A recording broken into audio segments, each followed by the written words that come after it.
లొంగ తీసుకుంటే నేటి అభినవ సర్దార్ వల్లభాయ్ పటేల్ నయా నిజాం యొక్క అహంకారాన్ని అణిచివేయడానికి విచ్చేసిన శ్రీ అమిత్ షా గారిని కేంద్ర హోంశాఖ మంత్రి గారిని మాట్లాడవలసిందిగా కోరుతున్నాను.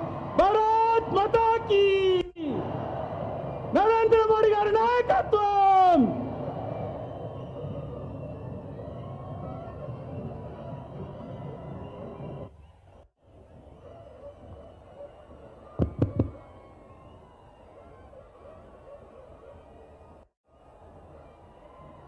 मेरे साथ बोलिए, भारत माता की।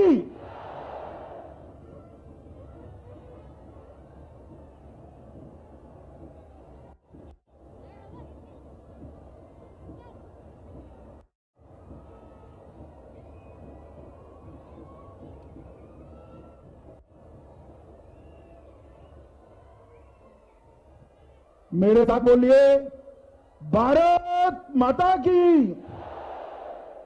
क्यों भाई, आप लोगों की आवाज को क्या हो गया है? 17 सितंबर है, हैदराबाद विमोचन दिन है, ऐसी आवाज में बोलोगे क्या? यहां से हैदराबाद तक और यहां से मराठावाड़ा तक आवाज जानी चाहिए। मेरे साथ दोनों हाथ उठाइए,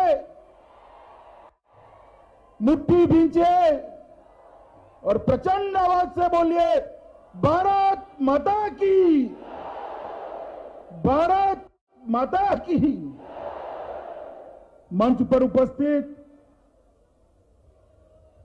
हमारे भारतीय जनता पार्टी के अध्यक्ष, जिनकी प्रजा संग्राम यात्रा में मैं आज यहां पर आया हूं, आगे आइए संजय भाई, ऐसे श्रीमान संजय बंडी जी, मेरे दोस्त, मेरे मित्र और मोदी जी की कैबिनेट में मंत्री श्रीमान जी किशन रेड्डी जी, यहां के लोकप्रिय सांसद श्री अरविंद धर्मपुरी जी, हमारे दूसरे सांसद श्री स्वयं बापूराव जी, हमारे महामंत्री श्री तरुण चुग जी,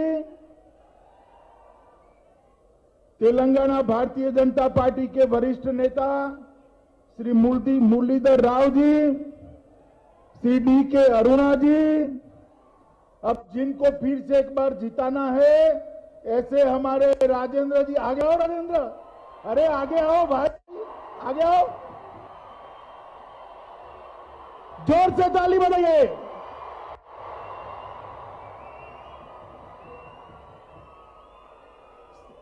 श्री सुधाकर रेड्डी जी, श्री जितेंद्र रेड्डी जी, अरुणा जी, हमारे सारे मंच पर बैठे हुए पदाधिकारीगण, और आज इतनी बड़ी संख्या में जहां तक नजर पहुंचती है लोग ही लोग दिखाई रहे हैं, आए हुए तेलंगाना के मेरे प्यारे भाइयों और बहनों को मेरा नमस्कार।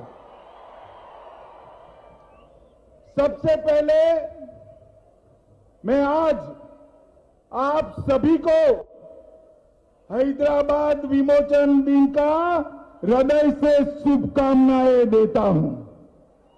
आज ही के दिन ये पूरा निजाम के शासन में रहा हुआ क्षेत्र तेलंगाना, बिदर और मराठावाड़ा, आज ही के दिन देश के महान सपूत सरदार वल्लभ भाई पटेल के पराक्रम के कारण 13 महीने के बाद आजाद हुआ था, 13 महीने के बाद आजाद हुआ।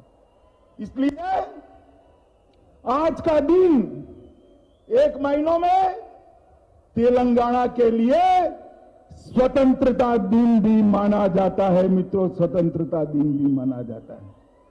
इसलिए मैं आप सभी को हृदय से शुभकामनाएं देना चाहता हूं। मित्रों, आज हमारे प्रिय प्रधानमंत्री सारी दुनिया में लोकप्रिय से लोकप्रिय नेता श्री नरेंद्र मोदी जी का जन्मदिन भी है। 10 तारीख से 7 तारीख से लेकर 17 तारीख तक भारतीय जनता पार्टी इसको सेवा दिन के रूप में भी मना रही है। आज पूरे देश के 130 करोड़ लोग मोदी जी के दीर्घायुष्य के लिए प्रार्थना करते हैं, उनको अभिनंदन देते हैं। मैं भी आप सबके साथ मिलकर ईश्वर से प्रार्थना करता हूं कि मोदी जी दीर्घायुष हो और देश को दुनिया में सर्वोच्च स्थान पर पहुंचाने में सफल हो। मित्रों, आज विश्वकर्मा दिन भी है। देश और दुनिया के सभी श्रमिक, सभी कारीगर विश्वकर्मा को मानते हैं और भगवान विश्वकर्मा की जयंती के दिन ही उनकी आराधना करते हैं।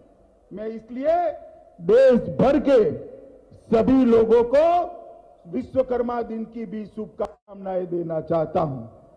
मित्रों, आज के दिन ही निजाम की चुंगल से हमारा एक तेलंगाना स्वतंत्र हुआ था। आज के दिन ही सरदार पटेल का प्रख्यात पुलिस एक्शन और पोलो मिशन आज के दिन ही समाप्त हुआ था और आज पूरे देश को आजादी मिलने के 13 दिन बाद हमारे तेलंगाना को आजादी मिली थी, 13 महीने बाद। और आज मुझे कहते हुए बहुत हर्ष हो रहा है कि भारतीय जनता पार्टी ने उचित ही निर्णय किया है कि जब भी तेलंगाना में भारतीय जनता पार्टी की सरकार बनेगी, 2024 की बात कर रहा हूं मैं, 2024 में तेलंगाना में भारतीय जनता पार्टी की सरकार बनने वाली है। और तेलंगाना में भारतीय जनता पार्टी की सरकार बनने के बाद हम 17 सितंबर को राज्य के अधिकृत कार्यक्रम कर हैदराबाद विमोचन दिन को जंग के साथ मनाएंगे। जो डरते हैं वो डरे। भारतीय जनता पार्टी नहीं डरती है मजलिस वालों से। हम नहीं डरते हैं। हम तुष्टीकरण की राजनीति नहीं करते हैं। ये सरदार पटेल के पराक्रम के कारण यहां पर अनेक राष्ट्रभक्त रामोजी गोंड, कोमाराम भीम, स्वामी रामतीर्थ, पंडित नरेंद्र, सुरावरम प्रताप रेड्डी, कवि दशरथी, श्री रंगाचार्य, गोविंद भाई श्रॉफ और नरसिम्हा राव जैसे अनेक देशभक्त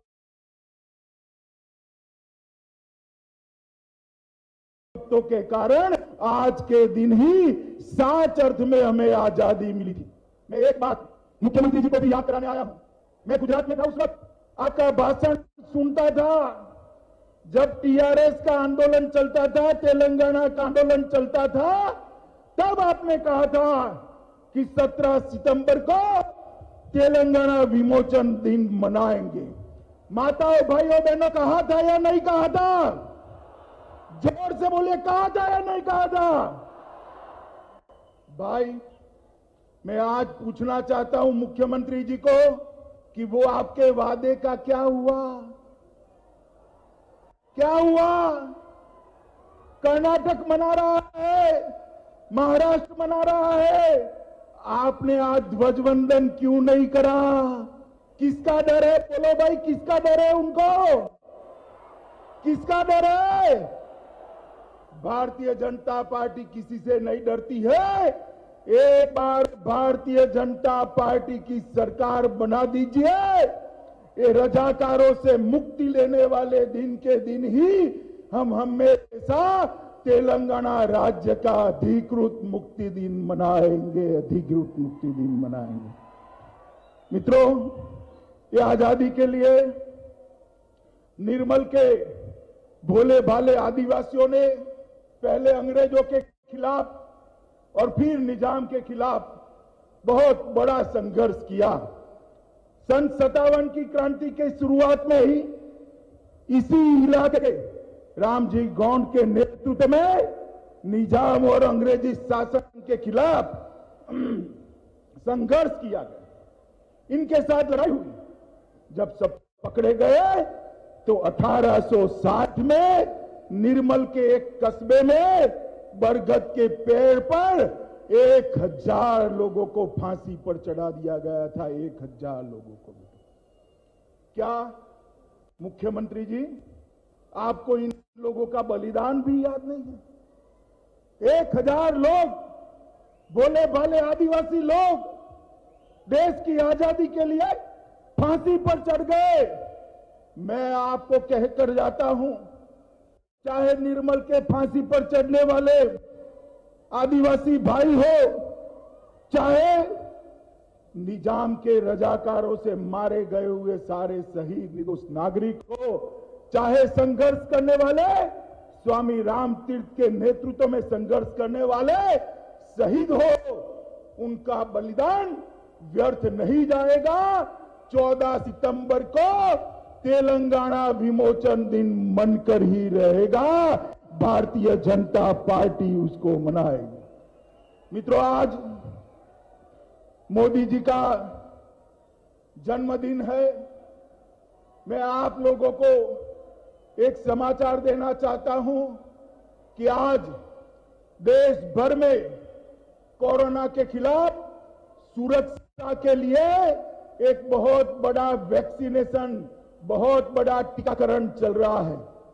दोपहर 3 बजे तक देश में 1 करोड़ से ज्यादा लोगों को टीका दे दिया गया है और ये रात तक चलने वाला है। आज के दिन ही भारतीय जनता पार्टी ने, कई कार्यकर्ताओं ने सेवा के अलग अलग काम किए हैं। अभी 71 भाजपा युवा मोर्चा के कार्यकर्ताओं ने रक्तदान कर अपना रक्त बीमार लोगों के लिए दान करने का काम किया है। अभी अभी धर्मपुरी ने अपने क्षेत्र के कोरोना से पीड़ित लोगों के लिए एक योजना जाहिर कर उनकी सेवा की, आगे बढ़ाने की बात की है। देश भर में ऐसे कई सेवा के कार्य हुए हैं और सभी लोग प्रार्थना कर रहे हैं कि मोदी जी के नेतृत्व में ये देश के गरीब, पिछड़े, आदिवासी, दलित, इसके कल्याण का काम, इसके कल्याण का यज्ञ ऐसे ही चलता रहे। मित्रों, मोदी जी ने 70 साल की आजादी के बाद इस देश के 60 करोड़ गरीबों के लिए सरकार की दिशा मोड़ कर रख दी। उनको बैंक अकाउंट दिया, घर दिया, उनको शौचालय दिया, घर के अंदर बिजली दी, अब शुद्ध पीने का पानी दे रहे हैं। 5 लाख तक का सभी स्वास्थ्य खर्चा प्रधानमंत्री आयुष्मान भारत योजना के तले नरेंद्र भाई ने देश के गरीबों को किया है। और ये गरीब कल्याण का मोदी जी का यज्ञ सालों साल चलता रहे, इसीलिए आज पूरा देश ईश्वर से प्रार्थना कर रहा है। मित्रों, आज मैं बंडी संजय की प्रजा संग्राम यात्रा में आया हूं। आजादी के वक्त पैदल यात्रा करने वाले हमने देखे थे, मगर आज भी तेलंगाना की जनता की सुखाकारी के लिए ये संग्राम यात्रा लेकर संजय बंडी निकले हैं। ये 5 चरणों में चलने वाली है और हर चरण लगभग 50 से 60 दिन का रहेगा। मेरी दाई और जो लोग इनके साथ यात्रा में पैदल चल रहे हैं वो सभी बैठे हैं, उनको भी मैं शुभकामनाएं देता हूं। और जब ये यात्रा वापिस हैदराबाद पहुंचेगी, 119 विधानसभाओं का दौरा करके पहुंचेगी। मुझे विश्वास है कि 2024 में भारतीय जनता पार्टी की सरकार की नींव डालकर वापस। इन्होंने कहा कि प्रजा संग्राम यात्रा, ये संग्राम किस चीज के लिए है? किस चीज के लिए संग्राम है? संग्राम है मजलिस के दर तक चलने वाली सरकार के खिलाफ ये संग्राम। ये संग्राम है परिवारवाद चलाने वालों के खिलाफ संग्राम। हमारे भाई राजेंद्र तेलंगाना आंदोलन से उनके साथ थे। क्यों भारतीय जनता पार्टी में आए? क्योंकि वहां उनके लिए कोई स्कोप ही नहीं है। वहां एक ही परिवार का शासन चलता है, पिताजी, बेटा और बेटी। ये संग्राम मोदी जी के नेतृत्व में पूरे देश भर के अंदर विकास का जो यज्ञ चल रहा है, इससे अब तेलंगाना पिछड़ रहा है। तेलंगाना के गरीबों के लिए संग्राम, ये संग्राम तेलंगाना के आदिवासियों के लिए संग्राम, ये संग्राम तेलंगाना के दलितों के लिए संग्राम, और ये संग्राम तेलंगाना की माताओं और बहनों की सुरक्षा के लिए संग्राम। और मैं आपको बताता हूं, अगर कोई समझता है कि ओबीसी के शरण में जाने से हम बच जाएंगे, तो मैं बताकर जाता हूं, तेलंगाना की जनता आज से जागरूक हो रही है। ओबीसी के शरण में जाकर आप नहीं बच सकते हो, नहीं बच सकते। दिन ब दिन तेलंगाना की जनता भारतीय जनता पार्टी को स्वीकार कर, लोकसभा के चुनाव में 20% से ज्यादा वोट दिए। हमने करीमनगर, नजीमाबाद, आदिलाबाद और सिकंदराबाद 4 सीटें जीती, और 3 सीटों पर हम बहुत नजदीक ताकत आए। 3 सीटों मैं बताता हूं आपको, अगले चुनाव में लोकसभा में सारी की सारी सीटें मोदी जी की झोली में तेलंगाना। आज हमारे किशन रेड्डी सिकंदराबाद के सांसद यहां पर मंत्री बनकर भी उपस्थित, और बहुत समय के बाद तेलंगाना को भारतीय जनता पार्टी का कैबिनेट मंत्री देने का काम नरेंद्र भाई मोदी ने किया। इसके बाद दुबक्का का चुनाव हुआ, भारतीय जनता पार्टी जीती। हैदराबाद नगर निगम का चुनाव हुआ, भारतीय जनता पार्टी ने अपनी सीट मजबूत करी, और ओवैसी की मदद लेने की जरूरत पड़ गई। ओवैसी की मगर उन्होंने निसंकोच। और मैं आज बताना चाहता हूं, कांग्रेस पार्टी पूरे देश भर में खत्म हो रही, पूरे देश में।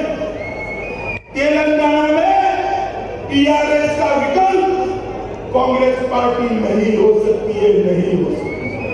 आप मुझे बताओ, अगर कांग्रेस पार्टी विकल्प हो भी जाए, वो क्या मजलिस के डर से यही करेगी ना तो ये कर रहे हैं? ये ओवैसी के खिलाफ लड़ सकते हैं क्या? ये रजाकार संस्कृति के खिलाफ लड़ सकते हैं क्या? मित्रों, केवल और केवल तेलंगाना का सम्मान भारतीय जनता पार्टी के अलावे कोई उजागर नहीं कर सकता। इसीलिए हमारे भाई संजय बंडी एक संग्राम यात्रा लेकर आए हैं। मित्रों, ये वर्ष भारत के आजादी का 75वां वर्ष, और मोदी जी ने भारत की आजादी के 75 वर्ष को देश भर में मनाने का काम किया, शुरुआत की। उसके पीछे उनका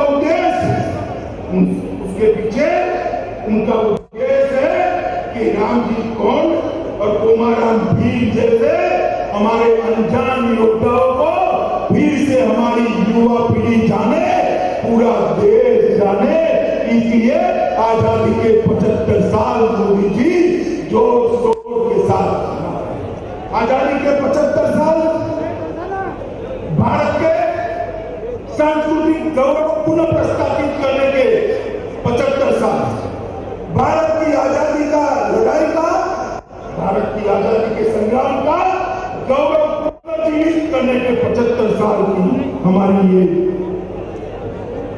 130 करोड़ लोगों को उनके हक, विकास पर समान हक मिले, इसके लिए आजादी के 75 साल मनाया जा रहा है।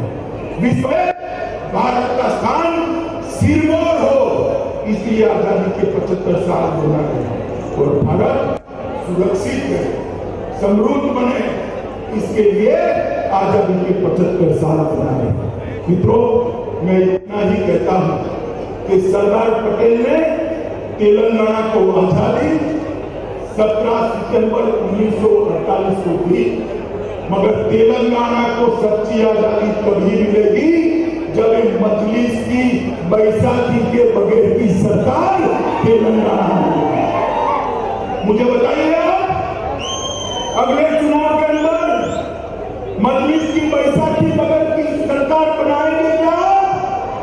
जोर से मुझे बनाएंगे, पीछे वाले नहीं बोलते, मुझे बनाएंगे। माताओं, भाई और बहनों, मजलिस की बैसाखी बगैर की सरकार केवल और केवल भारतीय जनता पार्टी बना सकती है। तेलंगाना के गरीबों का कल्याण करने वाली सरकार केवल और केवल मोदी जी के नेतृत्व में भारतीय जनता पार्टी बना सकती है। और परिवारवाद को मुक्त करने वाली, परिवारवाद से तेलंगाना को मुक्त करने वाली सरकार केवल और केवल भारतीय जनता पार्टी बना सकती है। मित्रों, आज मैं यहाँ आया हूँ तब इतना जरूर कहना चाहता हूँ कि तेलंगाना के अंदर धर्म के आधार पर एक रिजर्वेशन दिया, आरक्षण धर्म के आधार पर कभी नहीं होना चाहिए। ये भारतीय जनता पार्टी की नीति है। धर्म के आधार पर दिए गए आरक्षण का हम विरोध करते हैं।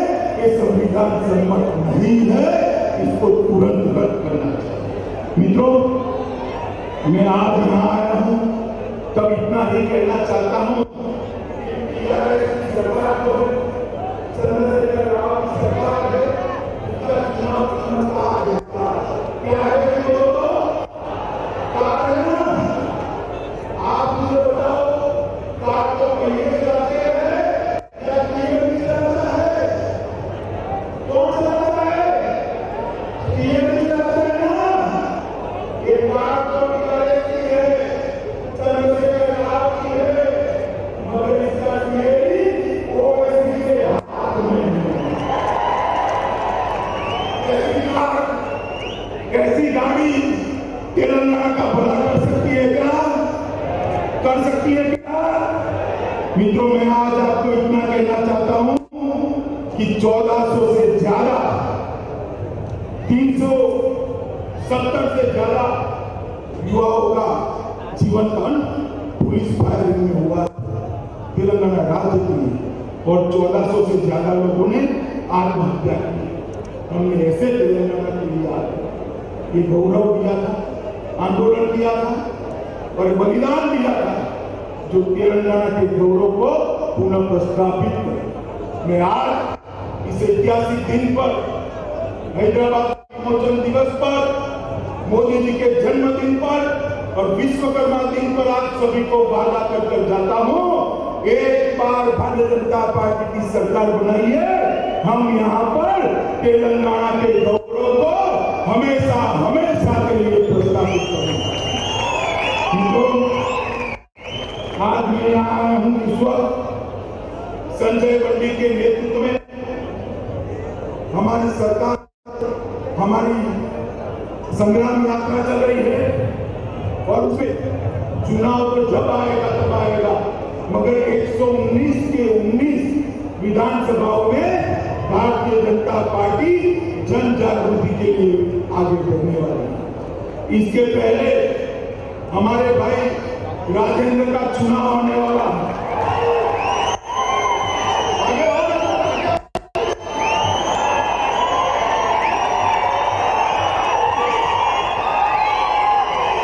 टीआरएस समझती है, सुनिए सुनिए सुनिए,